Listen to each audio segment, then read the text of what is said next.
The views and opinions expressed by the guests of Sasquatch Experience do not necessarily reflect the opinion of the hosts, sponsors, or affiliates of the Sasquatch Experience. As always, listener discretion is advised. 911, what are you reporting? We got someone or something crawling around out here. Does a legend walk among us, lurking in the forests of our world? Did you see what it was? Was it a person or an animal or? I can't tell. All I know is that my sensor light came on and I just happened to glimpse and see this thing running across the yard. A good-sized man or something. It looks like a man. I don't know what it was.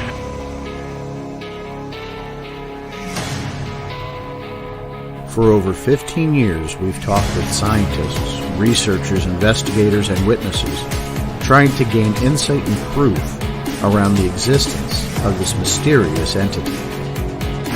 Jesus Christ, you better... Sir? Tia! Hello? Get somebody out here. What's going on now, sir? That son of a bitch is about 6'9", I don't know. Do you see him now, sir? Yes, I'm looking right at him. Uh-oh. Okay, hang on. He's right... Is he in your yard, sir? Yeah, God, he's big. Okay, what's he doing in your yard? He's looking at me.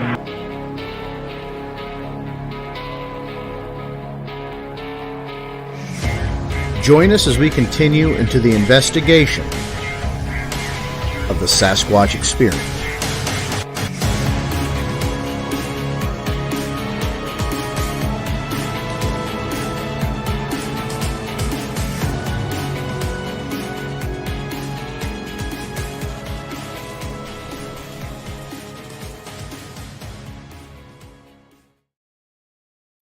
And good evening, everyone. Welcome to the Sasquatch Experience for Monday, July the 30th, 2023. I'm Sean the Fork Chop Forker, joined by Henry May, live and in color, purple.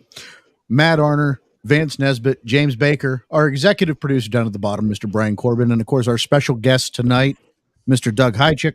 We all know him if you're watching this show for a reason. The brains behind MonsterQuest, an award-winning film producer, documentarian, and an all-around pretty cool guy. You can check him out on Untold FM. He's got all kinds of podcasts going on. He's busier than I am, and he's got better hair. So, gentlemen, welcome to the show tonight. Henry, we'd be remiss, though, if we didn't start this off with a little Peter Byrne discussion, right? Yes. Tragedy befell the Bigfoot field Friday. Peter Byrne passed away at almost 98 years old, one of the four horsemen, the original kind of pioneers in this research, and it's just a kind of a dark day for Sasquatchology. Yes, it is. He was the last of the four horsemen. Yeah. It's unfortunate, but you know, he left a good legacy. And I was fortunate enough, of course, to meet him in 2016 at Bigfoot. So, and get 3 of his books signed. So, and he and I, we sat at the campfire.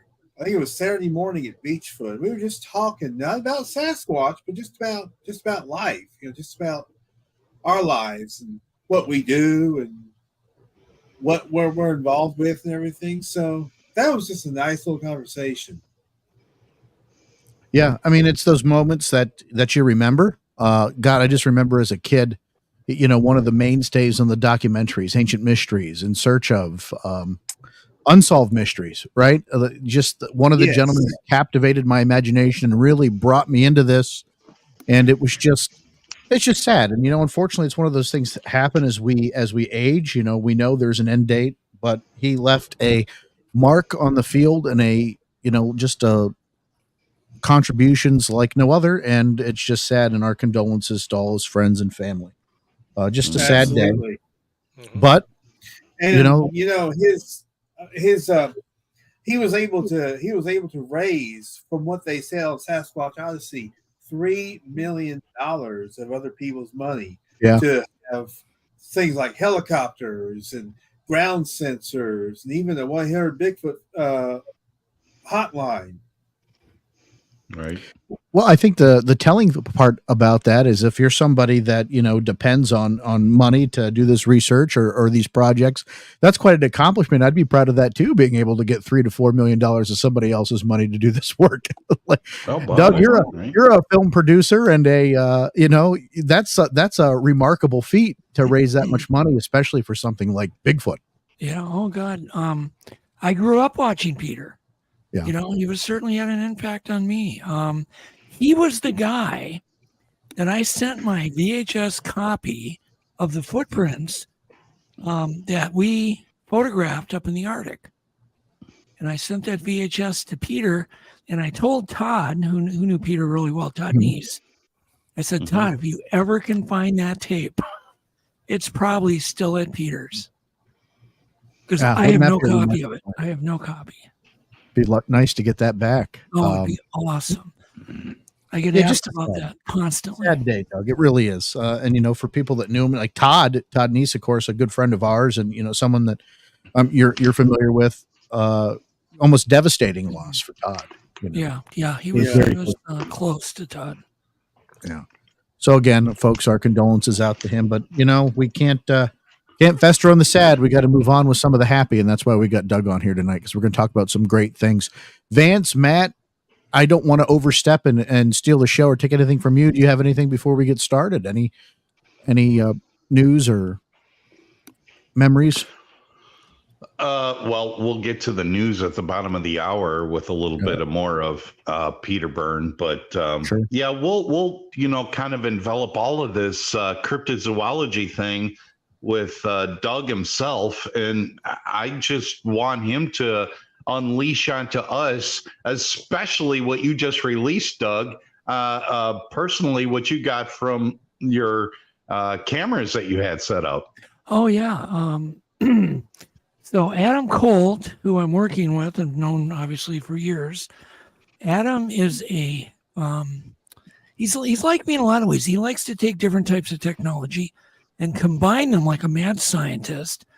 And he'll call me with an idea and he'll say, we can do this, we connect this to this and this to this, and I can solder up these cords and these cables, and then we can broadcast live from the forest up to, 25, 30 cameras, whatever. And I'm like, okay, that sounds good. I'm thinking more in my mind, it would be really cool to do 5. Adam's thinking 25, 27. Wow. So anyhow, all of a sudden he's like, okay, I'm ready to go. And I'm like, what? It was kind of a little bit of a surprise. And his plan was to go up for 30 days, all by his lonesome, solo camp, and do nothing but work on tech all day and putting cameras up. And so we've been working every night, trying to come up with a new game plan every night, because there's things we can do with these cameras that have historically has never been able to be done. So literally he set it up so on my phone, I could monitor multi-cameras live all through the night, which of course I've not slept now. I'm going on day 10 without sleep. Where I'll sleep a little bit in the morning, but I got to get up. I can't. So I was a little woozy today, but so I can watch up to 4 cameras at a time in banks of 4. And then we've got, in those cameras, we have no IR lights.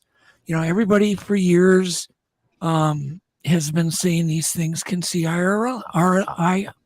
And I've not argued about that. It's a very good theory, because why else are they avoiding camera traps over the last 25, 30 years? There's got to be a reason. Although camera traps normally are not broadcasting anything because it's a passive sensor. So that still didn't really make a lot of sense. So I'm still kind of on the fence on that. But maybe they can hear a hum, or there's electronics. Or maybe they're savants and they just know their damn forest so well. Photographic memory. And they can spot something out of place, just like I would in my own living room. I would instantly notice if there was something wrong. And I see Jim maybe agreeing with me. Yeah, right there. That's the conversation we've been continually having. It's Yeah. not as much about the cameras. I think it's the fact that you touch the forest, and then they're interested in what's going on, but they're smart enough not to get in front of the camera. But here's why Yeah. we're doing what we're doing. So we have this huge camp, right? So we have a huge footprint in the middle of the forest. And so Adam, it's taken a long time to set this camp up. It's a 30-day venture. We have a teepee he set up. It's a 300 square foot office for all these electronics and computers. And we've got, restrooms and showers and clotheslines and, there's just ATV and there's all sorts of stuff. So our goal at first, and we're not sure we're going to stick to this plan, but it's to watch the camp and the surrounding part of the camp. So that way we can disguise the cameras, which are very man-made, into things like a box of dried oatmeal, a six-pack of beer sitting on the picnic table. So we have cameras hidden in a little more sneaky ways. And then some are just kind of distraction cameras. So here, avoid these. But here's what we're doing right now. No IR lights at all. Cameras, many of them are off, completely off. So they're not giving out buzz. They're not giving out electricity. But I have a secret button. If Adam hears a noise, or if I do, because I have some cameras on in camp, and I'm listening all night, I can then turn on a big bank of lights, IR lights. I can not turn on IR lights. I could just hit record on ones that are not using IR light. I could do kind of whatever I want. And I practice so I can be quick. Well, last night was one of the first real alarms that Adam didn't hear, but I did. It looked like something lifted up a camera, like maybe 4 or 5 inches, tilted it and set it back down. And I heard like tapping and all sorts of noise on the camera. Clearly it really moved a lot. And I thought, oh God. So I got all my heart's pumping, my heart's racing. What do you think I did? I forgot to turn on any record buttons on the cameras. So I completely failed like an idiot. I've been thinking about that all day because the first thing through my mind was, well, maybe Adam snuck up, and maybe he was adjusting a camera that bugged him, and I wasn't aware he was up. So I failed, but I should have done it. But then later on, we went back, we reviewed other cards because we had some that were in continuous record mode farther away. And it looked like a battery just tipped over inside a box of oatmeal where we had the camera, hidden. And then the cord stretched and it kind of yanked the box and it went up. And so the complete, false alarm. So I didn't screw up in the end, but I'm kind of glad he found that because I felt like an idiot. Right. But this is really, this many cameras filming in a camp or in the woods or on the edge of the woods is quite historic. I've done it before with 1 or 2 cameras, it was a huge team of people to pull it off. We're talking solar panels, control panels, this big, put together by computer experts, cellular plan, to be able to beam the information up. And we could only stream 1 camera a little bit on a jerky end. Well, here we're running far more. And Adam figured out all these things that we can do with, switching and, shutting lights off independently. So it's really flexible. So we're experimenting. And we're on day 13, I guess, today, or day 14. So we still have 16 days. Yeah, it's still in its infancy. Yeah, and I just found a volunteer who said he'd be willing to stay past Adam because Adam has to leave. Me and Adam are going together on another expedition. So he has to leave. So maybe somebody else can take over this camp, which is actually quite luxurious. It's got electric shower, there's air mattresses, it's not too shabby. It's pretty nice. Yeah. Maybe I'll even go. I'm volunteering right Okay. here. Give me a Get ticket. your ticket. I gotta get your ticket. Okay. All right. Hey. But I think I posted a picture, just a still picture of like one of the banks of cameras that I'm monitoring. And I would imagine everybody was kind of like, oh, they got IR lights on. No, that's no IR lights on at all, just moonlight and very, very low light cameras, which I think is going to be key to getting footage of a Bigfoot. Cameras are getting lower and lower and lower light.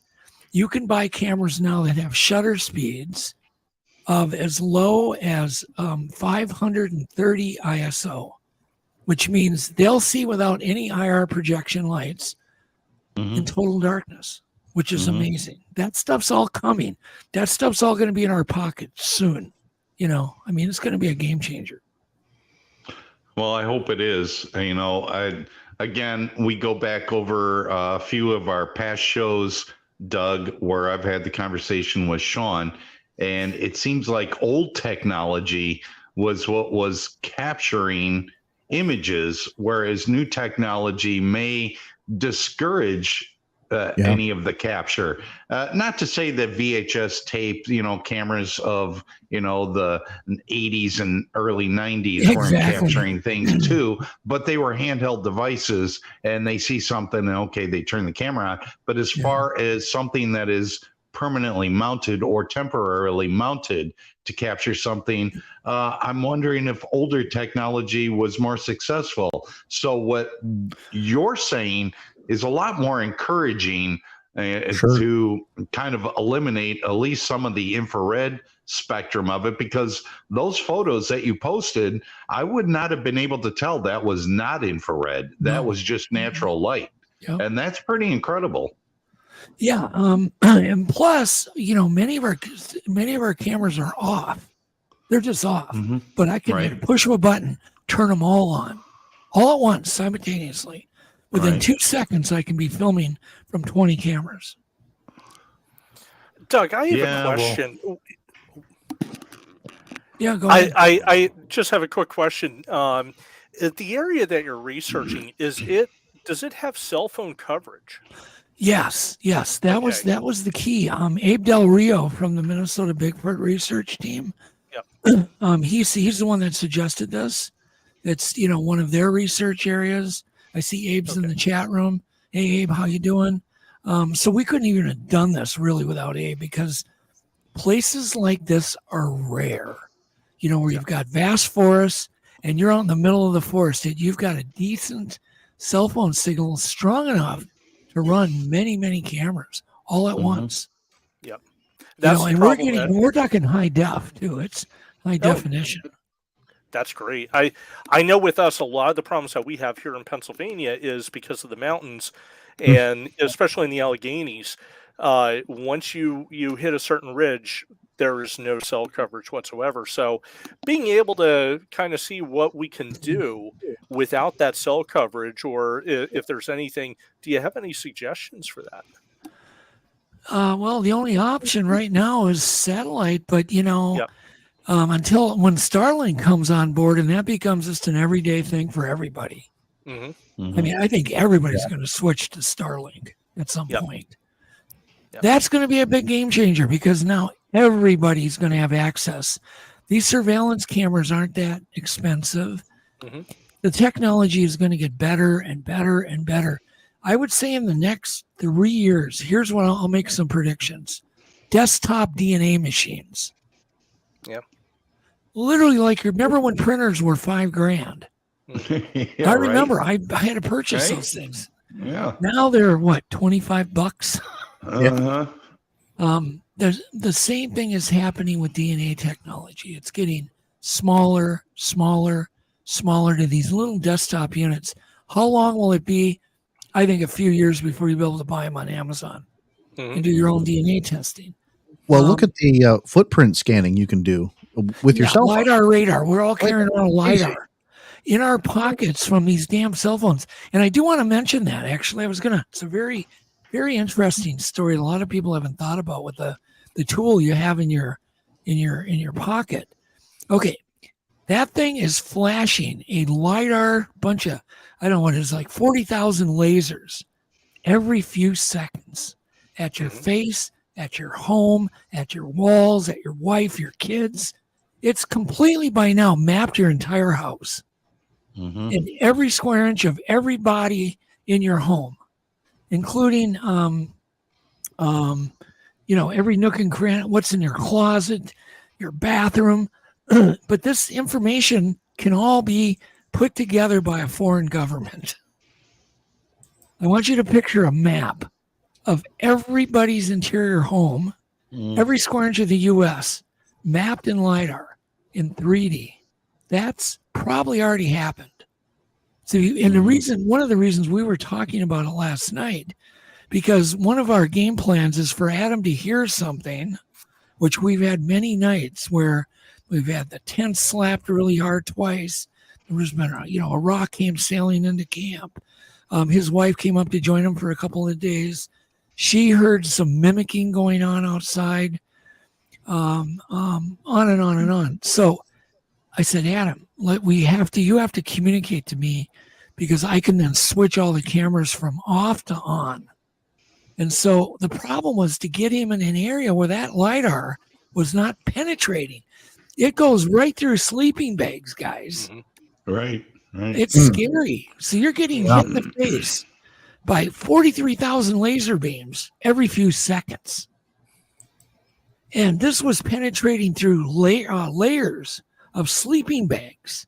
We actually had to wrap tape around his camera, go under numerous sleeping bags before I could not detect the flash off that damn Isn't that phone. crazy? And it is nuts. And it really is. It angers me, because facial recognition when you're opening your phone, that's one thing. Right. But to take your photo every 5 seconds, that's a whole nother thing. Yeah. What is that for? That's what I'd like to know. Yeah, that's a topic that more people should be aware about. I'm bringing it up because it really irks me. The fact we couldn't even feel the damn things with layers of thick sleeping bags.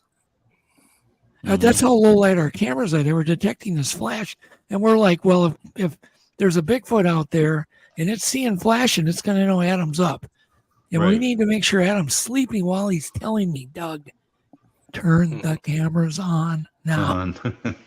Right. And I think this is probably one of the best game plans anybody's ever had, because we do have this thing coming into camp. But it's beat us every night for one reason or another. Although last night was a complete false alarm. And every night could have been a false alarm. But it's still, it's hard to figure out what would have slapped his tent. And one of the slaps broke a carbon fiber tent pole. Ooh. Right.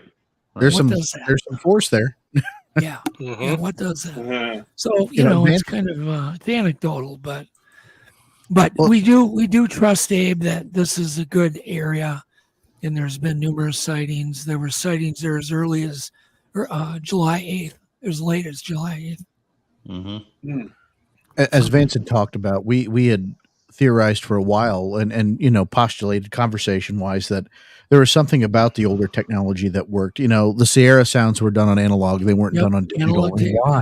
Why? Yeah. There had to be something about it, Doug, that was the catalyst for that. And it could be. Why can't people buy an old? You can still buy old reel-to-reel Panasonic with the capstan drive. The old little capstan drive that you'd put on there to slow down footage or speed it up, and also film cameras with real film. Movie cameras. You can buy them for a song. You can get 16 millimeter movie camera. You can still buy footage or the raw film at Walmart. They'll still develop it.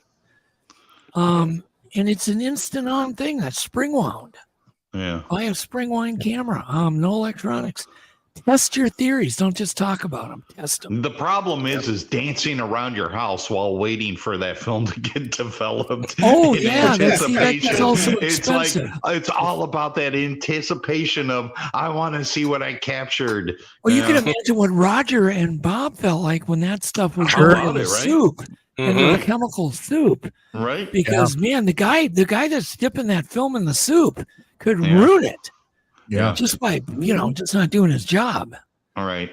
So I could have been ruined. We're lucky it came out as good as it did. The original Legend Meet Science film, I shot that in 35 millimeter. Oh, wow.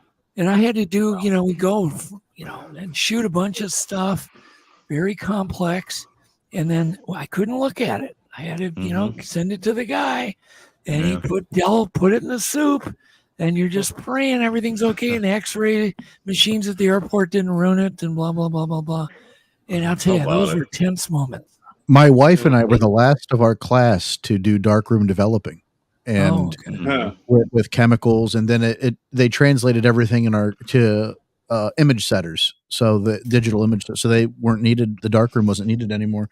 But that's a process, and things can go wrong. Like when I opened up a drawer with the light on, and ruined a whole drawer full of film. Things like that. Thank God I didn't develop the Patterson film. It would have been screwed. But Henry, you had a question. Go ahead, buddy. Yes, Doug, I wanted to ask you, how in the world did you manage to film the giant squid? This was a species that had only been seen dead on our shores. Yeah. Well, first off was inspiration. Knowing they're alive, but my theory was they were in the Sea of Cortez. I was scoffed at by experts, told me, no, there's no way they're there. There's no way they could be there. And literally right before our expedition, one washed up on the shore in the Sea of Cortez. A dead Architeuthis. Wasn't real big. And that shut that expert up quick. But my goal was, like it is with Bigfoot, it's going to be a multi-step effort. It's not just going to be that strap a camera on a tree. So me and Adam are going to great lengths to strategize. We spend hours on the phone each day, strategizing, debating, arguing, whatever it takes to figure out what is the best method tonight to try a multi-step effort to get one of these things on film. So I knew, because I'm a fisherman, I thought, well, let's build a big lure, right? And the divers agreed that was good. And there were squid experts that were Humboldt squid experts. They've only dealt with Humboldts. They thought, well, okay, yeah, that's my work. So the idea was to build a big lure to catch a big enough squid to put a payload on that big squid to carry down, because I had a theory that the really big Architeuthis or a big overgrown Humboldt that may have also got out of its breeding niche and never bred and lived, beyond their normal 2-3 years and just kept growing would be to send something down to where they are, because they don't go up and down the water column. The smaller squid I knew would travel up and down the water column, bringing nutrients down to the bottom, coming up to the surface, feeding on whatever shrimp and so on, coming down. And then the big ones would just eat them, cannibals. So that was my theory. And I actually got that theory from lake trout. And from reading the In-Fisherman magazines and the In-Fisherman books when I was a kid, because Al Linder would talk about northern pike that got, massive size in Europe because they would get out of their niche. Maybe they wouldn't breed. And they would catch these giant northern pike. They would put them in moats to protect castles. And all this stuff captured my imagination, but it made sense. A fish that would get out of its damn niche. So I thought maybe the big giant Architeuthis is just a normal sized Architeuthis that you would pay no attention to, but that it would not breed and just stay in the cold, sterile waters of the ocean, deep in the darkness, and just feed on whatever comes downwards towards its mouth. It's not expelling the energy. It's not breeding. So I believe it was a female. And what's so funny is that may not ever be done again for another 50 damn years. Right. Just like the Patterson footage. Oh. I might have just been really lucky and had the perfect storm in the right place at the right time. And literally, there's been 4 networks have tried to do what we did and have failed. I tried to do what we did already once and failed. So maybe it just doesn't get done for 50 years, 70 years. Right. Who knows? Or maybe it gets done tomorrow. I have no idea. Sometimes luck plays yeah, into it. Lady Luck was on your Yeah. side. Yeah. So Yes. you can never downplay luck. Why does one person win $1 billion in the damn lottery? Yeah, Right? Why wasn't it Jim Baker? Because then Jim would say, "Hey guys, every researcher gets $200,000." Oh, the world would change if I won $1 billion. And folks, I'm going to let that thought fester as we go to the news. Sean Forker, James Baker, Henry May, Matt Honor, Vance Nesbitt, Brian Corbin, and our guest tonight, Doug Haijeck. We'll be back right after this. Smoke them if you got them.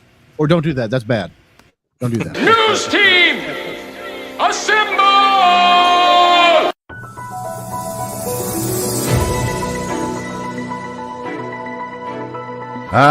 Yes, welcome to the Bigfoot Bullhorn exclusively on the Sasquatch Experience Anomalous Entertainment.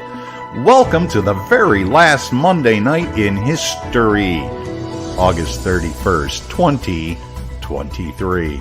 And in honor of tonight's guest, we're going to go through a popular top 10 list in a survey taken by 2,000 people nationwide of top 10 favorite cryptids. Now, we're not speaking cryptids that are most real or most prominent. No, these are favorite cryptids. So without further ado, number 10 is the Mongolian death worm. Creepy, I give you that much. Kind of has this attitude for taking the name of the area in which it lives in. The Mongolian deathworm is said to be anywhere between 2 and 5 feet and surfaces when it wants to claim a victim by spraying venom, and some say it even has an electrical charge. Coming in at number 9, Thunderbirds. Seen all around the globe, but especially in North America, but not in Antarctica though, but Thunderbirds, yeah, I put that in one of my favorites. Number 8, Phantom cats. Not really one of my most favorite, but considering ever since the discovery of Siberian tigers that can live in extremely cold temperatures, I suppose a big cat could live just about anywhere it chooses. Number 7 is actually kind of a favorite of mine. Considered by some to be a modern dinosaur, the Mokele Mamembe is a water creature said to exist in the Congo River Basin in Central Africa. It is said to be a large reptilian creature with a body like an elephant and a long neck. Stories and sightings of Mokele Mamembe can be found as far back as 1776, and since the early 1900s, missionaries and explorers that visit the region have been told of a massive sauropod that dwells in the local rivers. Now, keep in mind, the Congo River Basin itself is 3.5 times larger than the state of Texas, and most of it is unexplored by foot, so there is that possibility. Moving on to number 6. Show of hands from everybody in the room here. If this is a favorite of yours or not.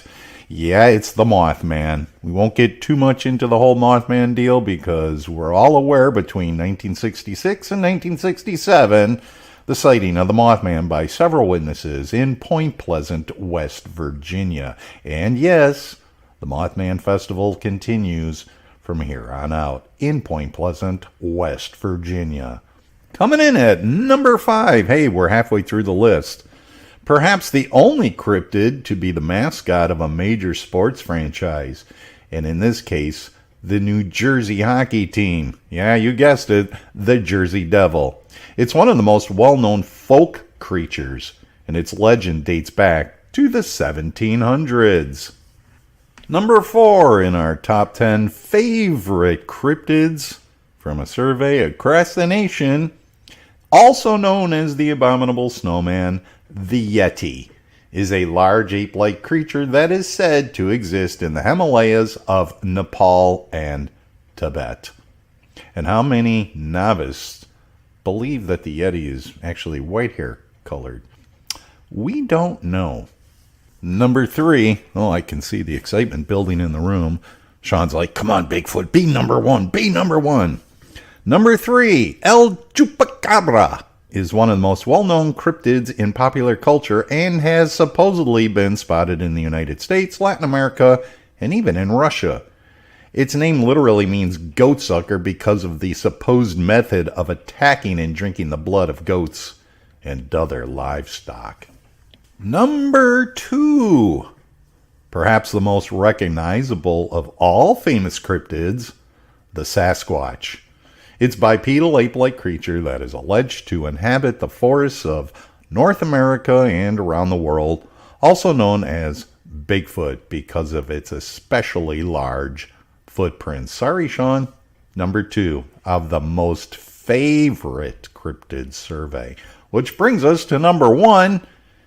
And if you haven't figured it out by now, well, I'm about to give it away. Probably the most well-known of all cryptids is, yeah, you guessed it, the Loch Ness Monster, a famed lake creature supposedly found in Scotland's Loch Ness. Its legend dates back to the 6th century, when an Irish monk called Saint Columba is said to have confronted a water beast after it killed a man by dragging him underwater. That wraps it up for our top 10 list of most favorite cryptids across the nation. And when we come back, a special statement from the Sasquatch Experience. You're listening to the Sasquatch Experience.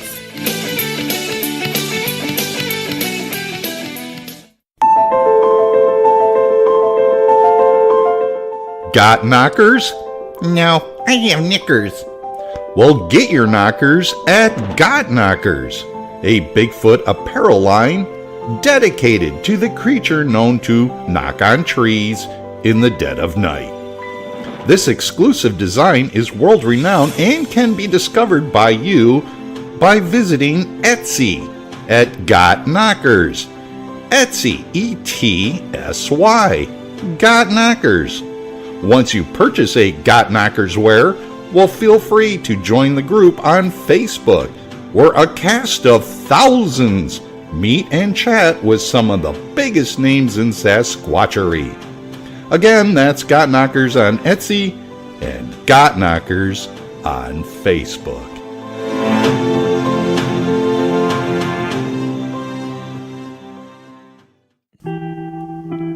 And as was mentioned at the beginning of the show, this past week, our community has lost a legend, Peter Cyril Byrne. All of us at the Sasquatch Experience extend our thoughts of sympathy to friends and family of Peter. Accomplished author of 19 books, most famous ones being The Hunt for Bigfoot and The Search for Bigfoot, Monster, Myth, or Man. The last of the famous four horsemen, Grover Krantz, Renee DeHinden, John Green. Godspeed, Mr. Byrne. You will be missed. Thanks again for listening to this edition of the Bigfoot Bullhorn exclusively on the Sasquatch Experience.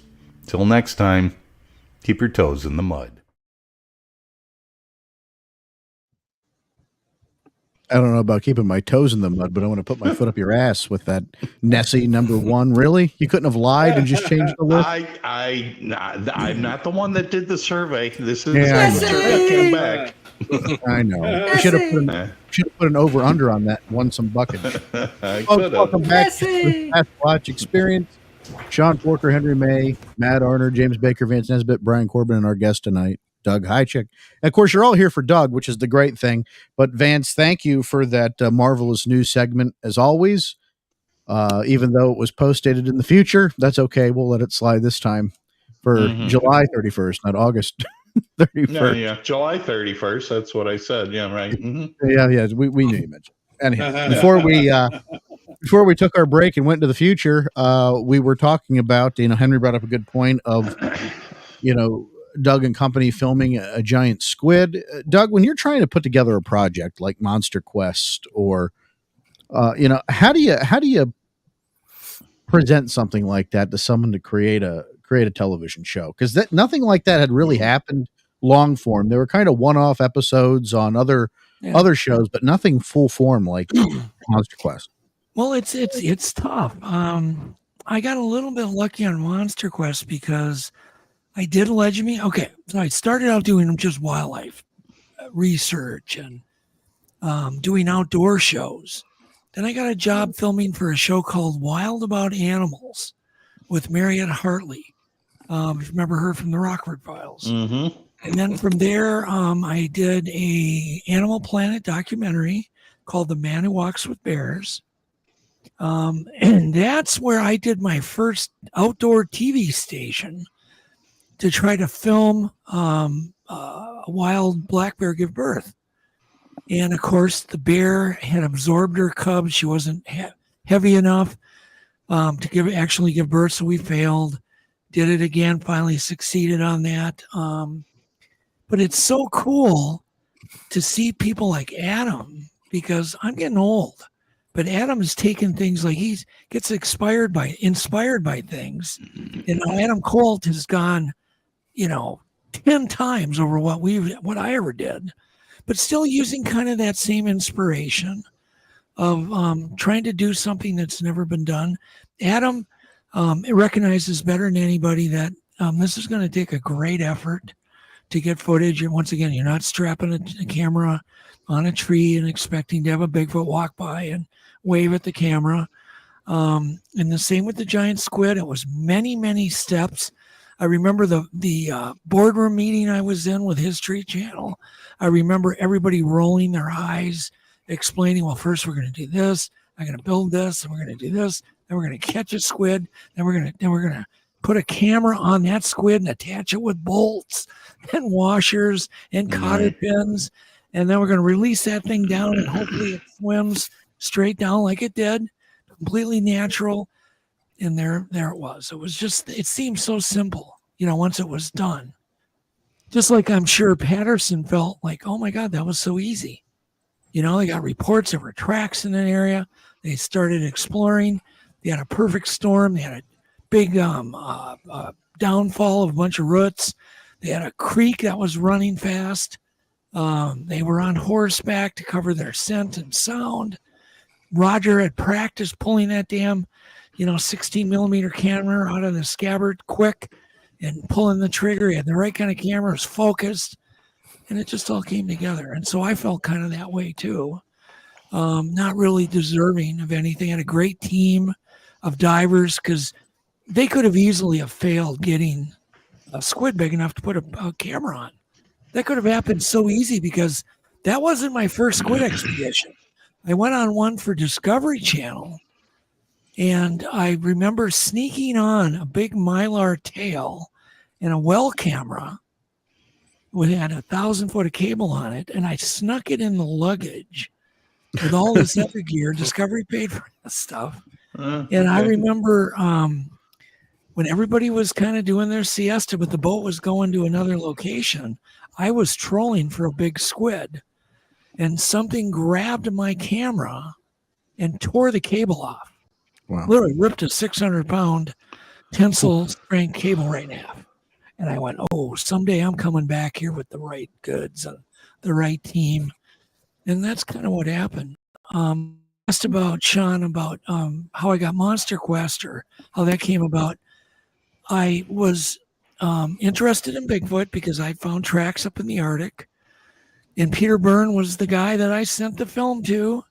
And he gave me a response on the film. He agreed there were footprints, and he said, yeah, there was a sighting up literally near that lake. It was Selwyn Lake up in Northwest Territories back in the 1800s. So I was like, oh, cool.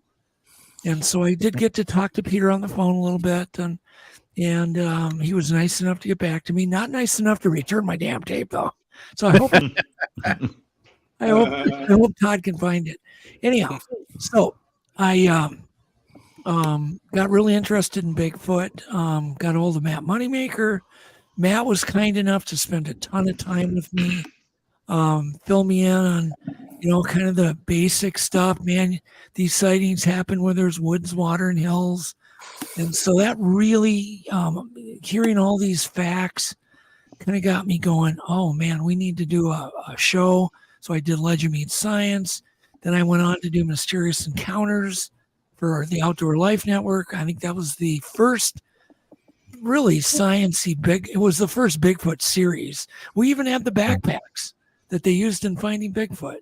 Yeah, We had automoriums. drones back in the early 2000, like 2001. We had drones.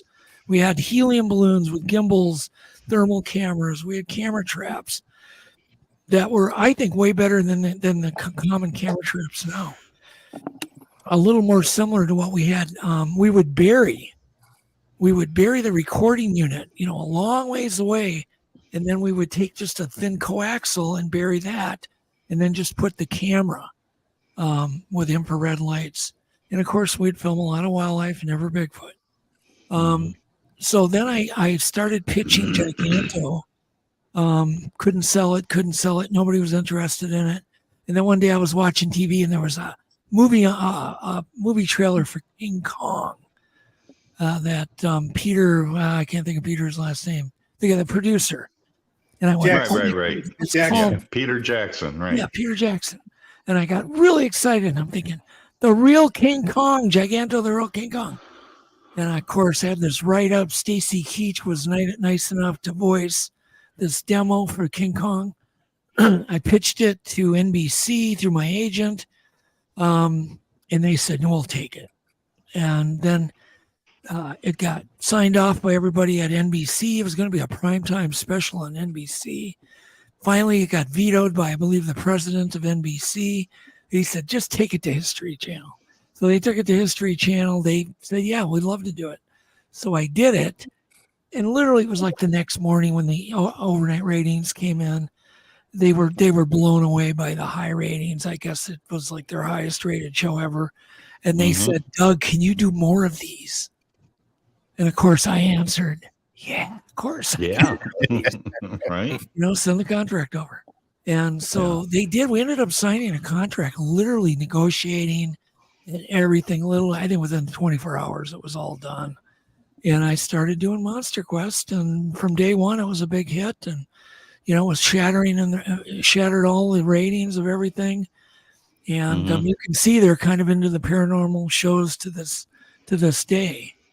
Right. And I keep going, hey, how come you don't want more MonsterQuest? Oh, Doug, it's so good. We don't need any more. And so it's I don't know. all over Europe, and it's still bringing in, residuals, and it's still doing good. So, Doug, go ahead, Sean. Henry and I started Sasquatch Experience in 2006. Okay. So we've been podcasting about this a very long time, but I to a credit to you for helping to keep the fervor going with the public so that they care about it more than just kind of a pop culture-y kind of sideshow to something tangible and real. And I went with MonsterQuest.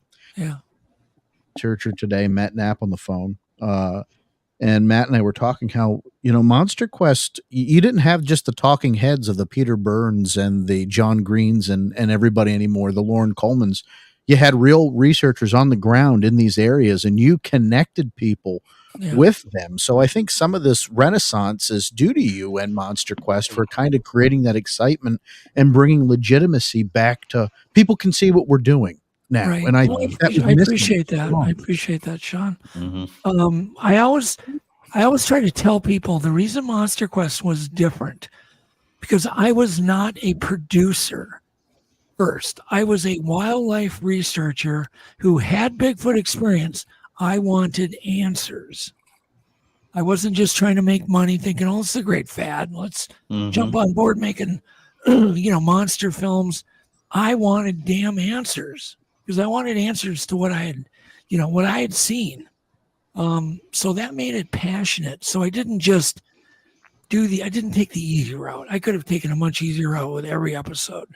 I put a lot of work and passion into planning and technology and tried to get answers. We may have failed many times, which we did, but we did accomplish a few things.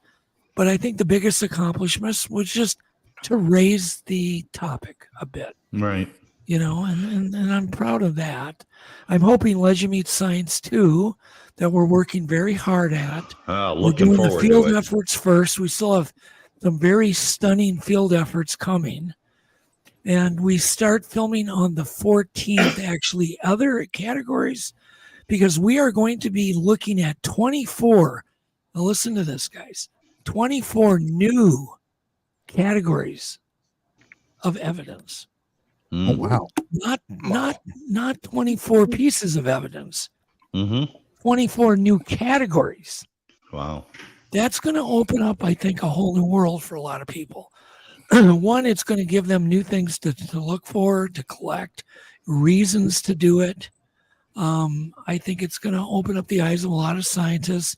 And maybe we'll even get some, DNA and some hard stuff going, because, man, we have a lot of really good vetted samples.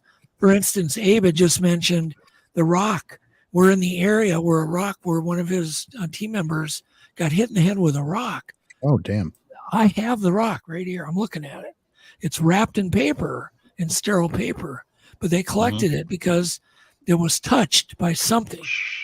Right. And there should be DNA, because now we don't need as much DNA to get really good results, to get the full genome. I'm working with people that are solving 50-year crimes on 1 to 2, 3 skin cells and getting convictions on a few skin cells. Old DNA, 50 years old. What's on that rock is brand new. It's just literally less than a month old. Right. It's not 50 years old. So that's where I'm kind of going. I think you can throw out everything that's been done in the past on DNA. I am working with it, like Darby Orcutt at the University of North Carolina. I think I certainly helped get Darby kind of excited about this project, because I'm sitting on so many vetted samples. Hey, I've got hair back from the Freeman footage still. Oh, wow. Paul Freeman collected that I've personally vetted. I go way back with all sorts of samples. We have skin sebum samples that should have sloughed off skin cells. There's also the chemical compounds that are in the in this sebum, which seems to be much thicker, much waxier than normal human sebum. And sebum's what keeps our skin moist. It also helps us grip stuff, which would be really handy in the woods for a Bigfoot to be able to grip things. Sure.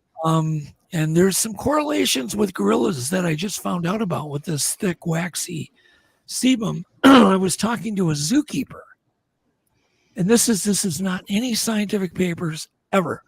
He tells me, Doug, when I heard you talking about this sebum and how thick it was and it was white, he goes, one day I was letting my male gorillas out of the pen, and they were covered with this white, sticky stuff that was bubbling out of their armpits.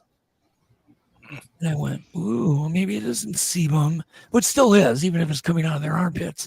Maybe it's something that they make in excess when they get agitated or scared or whatever, but then maybe they wipe it, they get it on their hands. It may serve a lot of purposes. It could be their mosquito repellent for all we know. So that's just one area, which it's something I call 3D evidence, because you have the forensic, latent prints, then you have the chemical compounds that are in the sebum, and then you have DNA. 3 different things from one sample. That's kind of a big deal. Yeah, that's incredible. It's better than any footage that you're going to get. Footage is great because it makes us all feel good.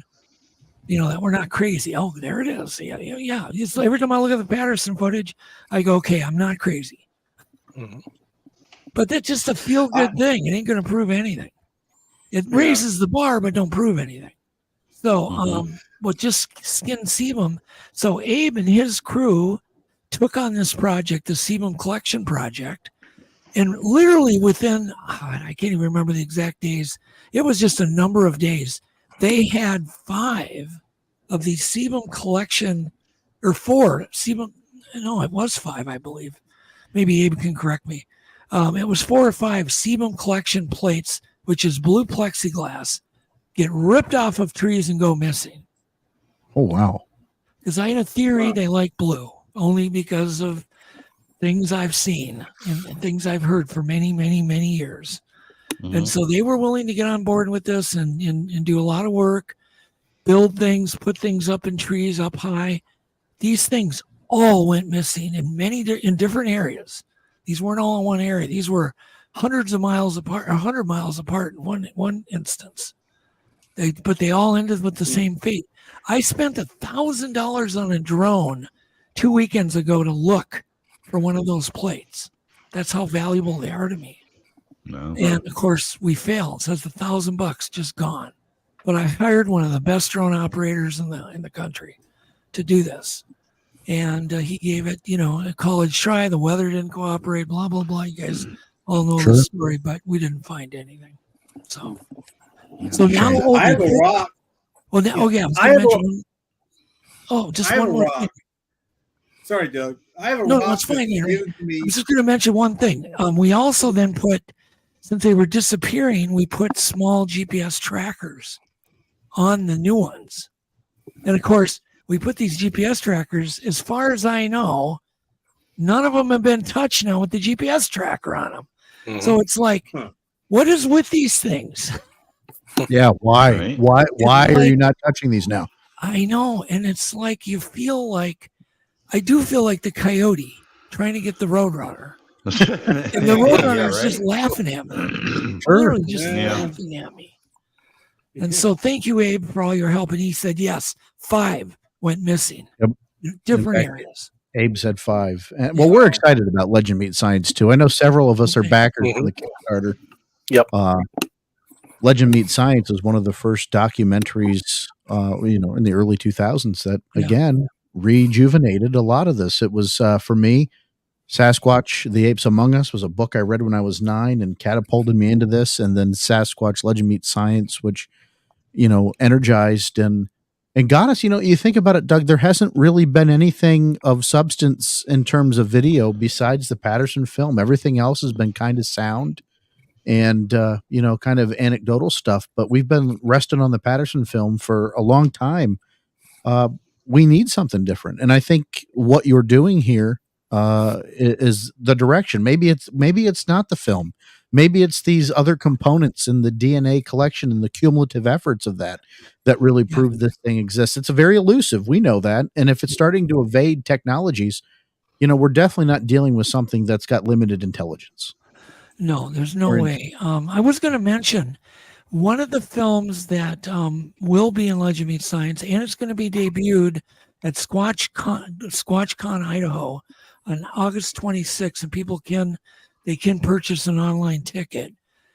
There is a baby being lifted in that footage that I found way back in the 90s, and it's now been enhanced really well. And that's going to debut at SquatchCon on August 26th. So is that the Freeman footage? Yeah, the Freeman footage. Yeah. Nice. And if I still have to always say, Paul was such a dedicated researcher, and I know some people have accused him of being a hoaxer because he collected so much evidence and blah blah blah. But I can tell you, I put his footage through tons of paces and couldn't have proven anything with just the Freeman footage. And it wasn't until I saw a creature bend down and pick up a baby and the legs wrap around the waist and the head articulate on its own that I went, oh, that's 100% at this point. Mm-hmm. Wow. So I was going to mention, Doug, I have a rock that Kathy Strain gave me from Area X, which is wrapped in plastic. She said it was thrown onto there's some old cabins they have out there at Area X. And she said it was thrown on the roof and they collected it off the roof. And I still have that rock. Well, yeah, we should maybe talk about it. Plastic, unfortunately, is one of the things that destroys DNA. Oh. And really, there's a lot of oils in plastics. I shouldn't say I know anything about saran wrap. I don't. But a lot of plastics have oil compounds that really destroy. Well, it's a petroleum-based substance to begin with. Right. So you always want to, if you collect like fingerprints or handprint or other things, hair, put it in paper. Put it in a paper envelope, acid-free paper. If you can buy some envelopes, if you're a researcher, and paper, look for acid-free. It's even better. Right. Right. Go ahead, JB. Well, I have 2 points. One is that Temple Grandin, in her many studies of animal research, because she was trying to make cattle ranching easier, she noticed that blue as a color actually calmed a lot of animals. It was a serene color for that. That was part of the reason why that when she made her device, because cows can swim to a degree, but they were dying when they were bringing them from one area to another when they went to clean them, because the cows were so inundated with so much stimuli, and her being autistic actually made it easier for her to see that from the cow's perspective. But really when she painted all the cow carriers blue, it actually calmed and they had less deaths due to drowning because the cows didn't get as affected because it was all one sterile color that they liked and calmed them down. My second point, my second point, the movie on her is really amazing, and it does explain some of those points a lot better than my dumbass. But the other point I have is, you were talking about plastics. Could you use the same stuff you use for comic books and put it in bags like that? No, I wouldn't. That's cellophane. Because that's supposed to be that it doesn't affect the paper at all. Right. What that is, I believe, is a wood-based plastic. Mm-hmm. And it's just so safe. And paper envelopes are so cheap. That cellophane still has an oil base to it, though, because most plants do produce their own oil, and it will contaminate a DNA evidence. So I believe, Doug, you're absolutely correct. Use acid-free paper if at all possible, tissue paper, or even just a standard envelope. You could use that too. But acid-free paper would be the best way to go. Yeah, I'm a detective, and with my police department, I do forensics.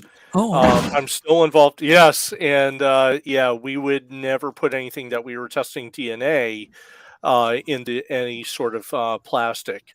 For that particular reason. So the paper bags, one of the first things that we do is teach guys how to make the little envelopes with a piece of paper, with just a sheet of paper. So if you do have something, you can do a quick envelope with your gloves on, drop it in there, and you're good to go. So that's what Ed Del Rio did with the rock. He made a paper envelope. They collected it with rubber latex gloves, threw it in this homemade envelope, folded it all up, and I got it handed to me, and I'm really excited to get it tested. That's awesome. So, but that's, those things may yield amazing things. We just don't know. We don't know what we're dealing with, because I have tested so many hairs at this point. They always come back human, even though the morphology says, no, there's no way it's human. No medulla, tapered end. It's wispier, it's thinner diameter, almost like a baby hair. It's just got all the properties of a wild human, and there's no way that it came off a human 10 feet up off, in a tree or in a pole. We look at like power line cuts a lot of times. I think they're using them as back scratchers because there's no low branches, so they can really get in there and scratch their back on these wooden power line poles. Plus, I think they're using those power line cuts as travel routes. Doug, we have there's cleared area. Yeah, right. Yeah. It's cleared area. We had a question at the beginning of the show, Doug, around the height of the cameras that you were placing. Do you have them at varying heights around the camp, or just kind of? The box I thought got lifted was just 2.5 feet up. It just looks like we're trying to make it look like, I had some oatmeal and I left the box out. Just a regular camper eating oatmeal, and good night, just like everybody does when they go camping. The mess. You always got to pick up a bunch of crap people leave out, and that's kind of the game plan these first few days. No doubt we'll just keep changing things, but there's tonight's nothing. No IR lights on any camera. Nothing. Continuously, we're going to be recording continuously. So cameras will be on tonight, all of them, but no lights. And then we'll change it up tomorrow. So we're gonna Sounds keep. like the experiment you tried at Snow Grove Lake, but on steroids. Yeah, Right? Snell Grove was. Right? Oh my God! Yeah, we put Yeah. infrared cameras under the eaves, and then we made it look like I built a blind that went in the cabin. It was a brilliant idea, I thought. Build a blind in the cabin that was really thick black material, so the creatures would think we're sleeping. Meanwhile, we're watching everything. We had surveillance cameras all around the camera, and of course, nothing happened. Mm-hmm. Zero. Yeah. Oh, those are heartbreak moments. Let me tell Yep. Yep. Well, But I when think the it's rocks got heartbreaking. thrown on the roof, that was different. That got everybody moving, didn't it? Yeah. Right. Well, though, what I was going to say there, though, Doug, is that it's heartbreaking, but it still gives the truth Yeah. to people that may be interested. And I say this time and time again at presentations or anything I'm doing. In all the years, I can have a handful of experiences that were amazing, but the rest of the time in the 28 years is just being in the woods, and it's not always dramatic or exciting. And Exactly. you got to take that as well as the good stuff, like, because if you're having stuff happen all the time, I think that's a different problem. Either you Right. hit the hunting spot or you've Yeah. got a mental illness. Like, Yeah. there's very rarely is there that golden opportunity. That's That was kind of an example. Number one, the first time it happened, we had all sorts of stuff happen. There was even more stuff that happened that didn't make it in the show, believe it or not. But second time we went up with more gear, better technology, more ideas, and nothing happened. Yeah. Mm-hmm. Completely uneventful. And that's really hard when you're doing a TV show. Sure. But you just got to, we told it like it was. Thank God the float plane pilot landed and goes, hey, there were some Native women that had a sighting, 100 air miles from here. Right. Dude, I said, you guys go. They got on a plane and went to interview them.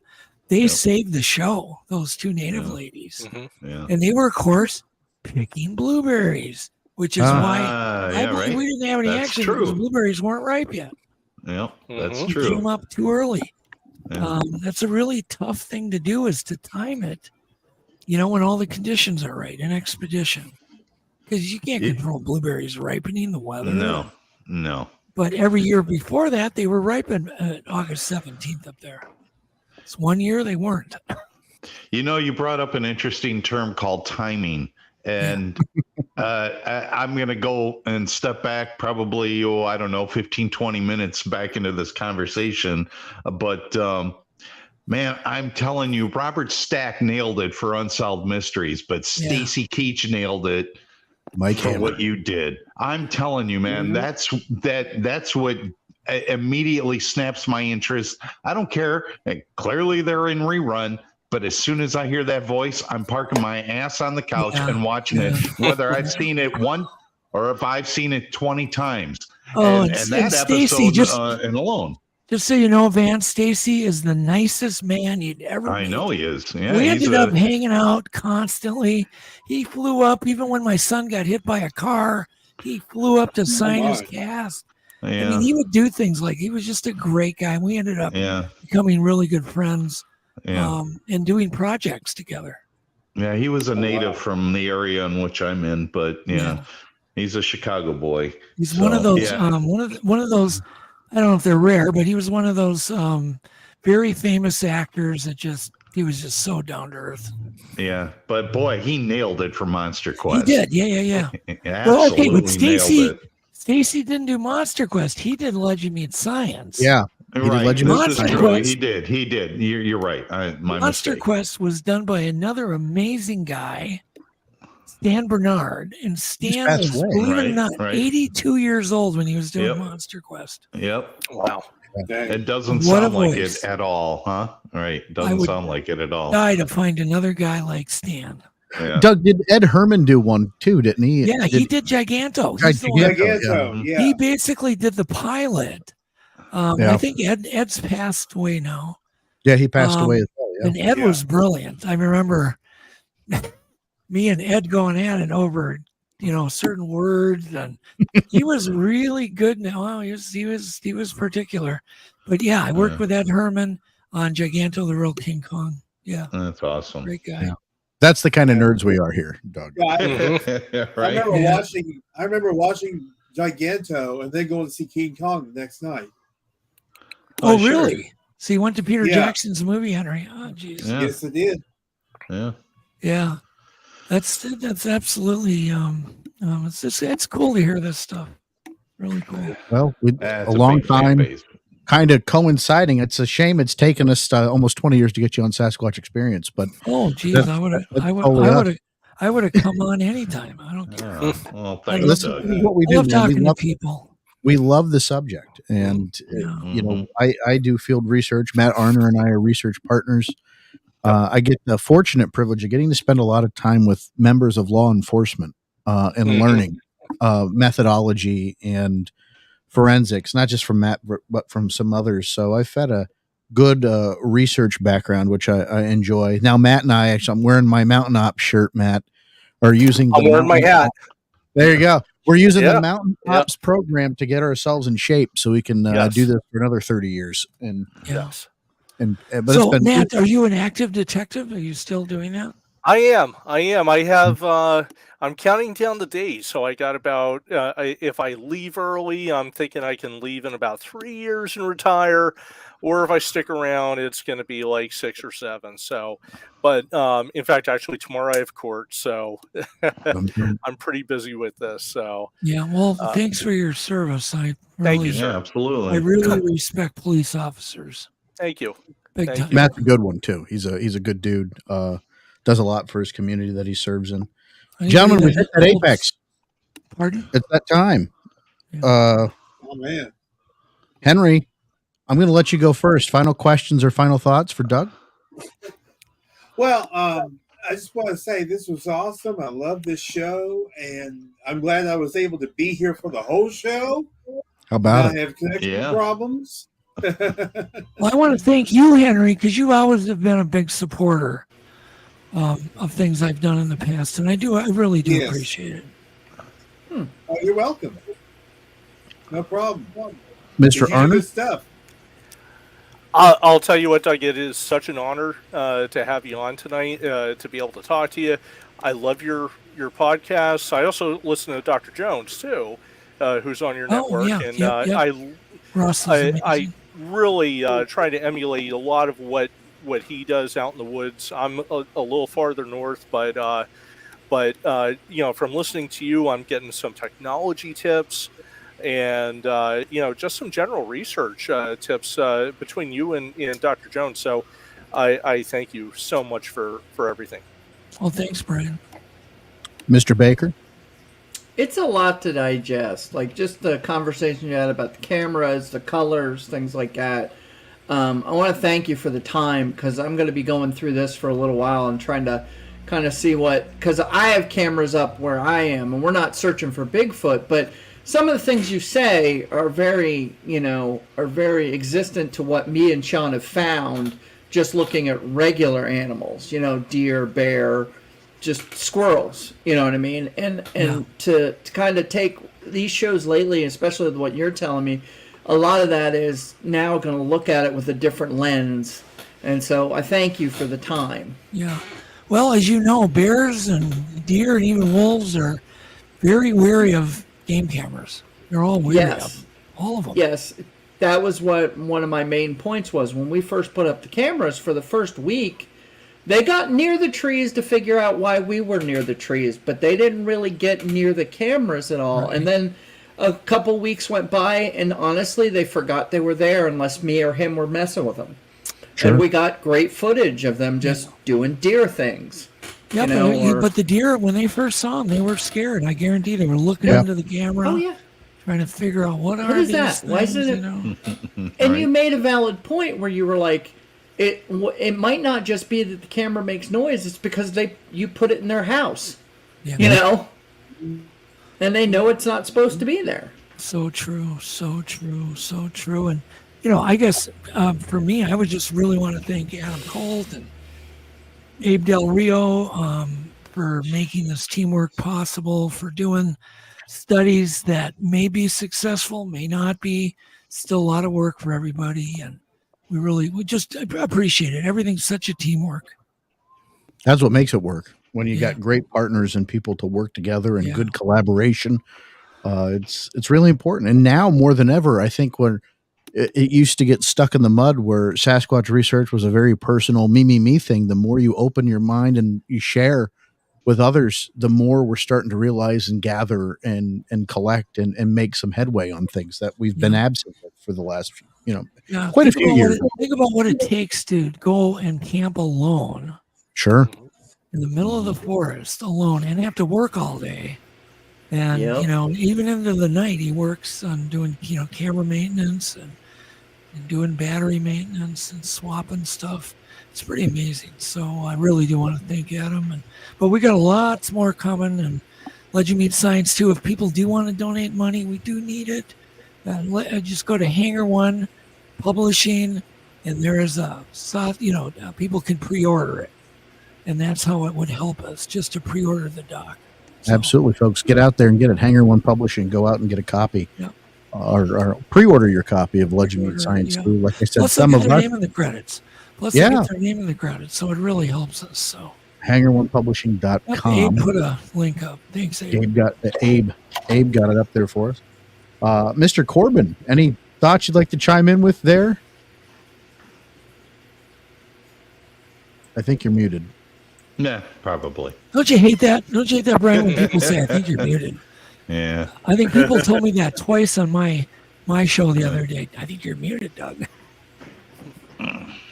Go ahead, Brian. Dan's Still muted. There you go. No. It's still muted, Brian. Your computer It's doesn't okay. like you, buddy. It was Oh, a good no. try. Well, there He tried. he gave you the salute, Doug. That's good. Yeah. From the boss. That's a good thing. That's so all you you're guys, getting.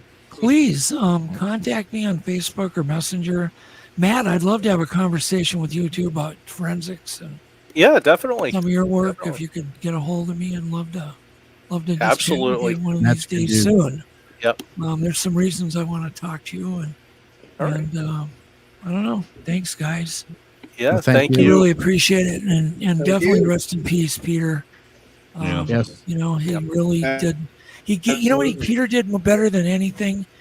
He gave us all a bit of integrity from way back. I mean, he had a ton of integrity. Yeah. And he was a great spokesperson. Here's this good-looking, polished, educated man, and it made us all feel like, oh, we're not crazy. Mhm. Absolutely. So, Yeah. Mhm. Gave it that Right. professional air. yeah, it, he really you know? did, and he'll certainly be missed. A giant that has left us, but his, aura and his research still lives on. Folks, I'm Sean Forker on behalf of Vance Nesbitt, Matt Arner, James Baker, Brian Corbin, Henry May, and Doug Haijeck. Henry, give us those last words. Y'all be good or be good at it. There it is. As simple as that, folks. Keep on squatching. We'll see you in 2 weeks. Good night, everybody.